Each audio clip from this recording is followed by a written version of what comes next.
真实准确，关于旅居地产别人不愿意说的，我都说给你听。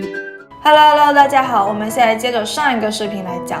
在上一个视频里，我们了解了海南的气候还有房价分布。现在呢，我们来仔细说一说海南几个很热门的买房市现的情况。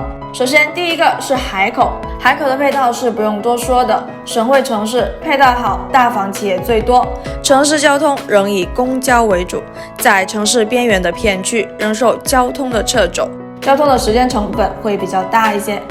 那冬季的话，海口的温度大多数是在15摄氏度到20摄氏度之间，雨量充沛，几乎可以说是每个月都会下雨。省会城市嘛，肯定是会略微嘈杂，喜欢清静的老人的话，可以选择交通比较便利的海湾地带去居住。好，第二个城市是三亚。三亚是面海靠山，气候环境没得说，配套也很齐全，因此房价也是最高的。对于很多家庭来说是一个不小的负担，加上三亚高昂的物价，对很多经济条件不好的人来说，三亚其实并不是最好的选择。而且三亚有一个最大的劣势，就是它的夏天会比较热，不太适合夏季居住。好，第三个就是文昌。文昌的楼盘大多数分布在月亮湾、高龙湾还有奇水湾这三个片区。月亮湾是最偏远的，价格也是最低的，但是配套一直没有跟上。它日常生活所需要的那些百货超市啊、农贸市场啊，这些都还没有建起来，长期生活的话还不太谈得上。高龙湾呢，则是文昌政府所在的地方，也是文昌开发比较早的湾区，现在已经有很多人入住了，距离市区比较近，坐公交就可以到达，基本的生活需求是可以满足的。那奇水湾则是在龙楼镇，可以直接观看火箭的发射。鲁能上海天呢，是这个湾区最大的项目，足足有1万亩，目前已经有超市和酒店，而且这里距离龙楼镇不远，基本的生活也都能够得到满足。虽然这里已经开通了公交车，但是发车的时间间隔还比较长，交通不是很便利。不过呢，即便是像我这样看过了很多海景的人，依然认为奇水湾的海景非常棒，值得一看。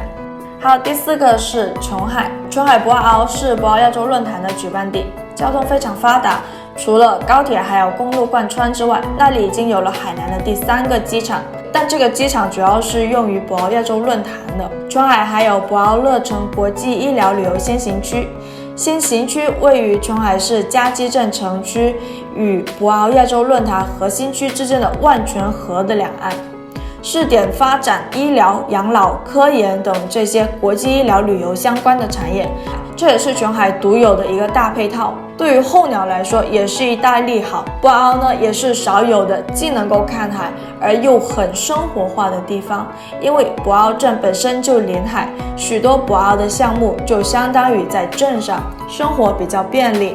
对于琼海来说，博鳌的房价是最高的，当然琼海市区内也有不少的楼盘。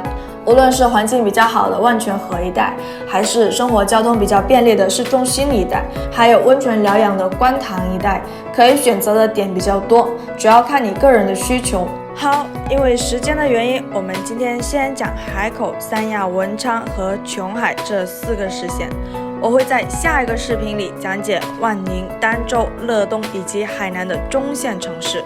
关注我，教你买到海南好房子。我们下期再见。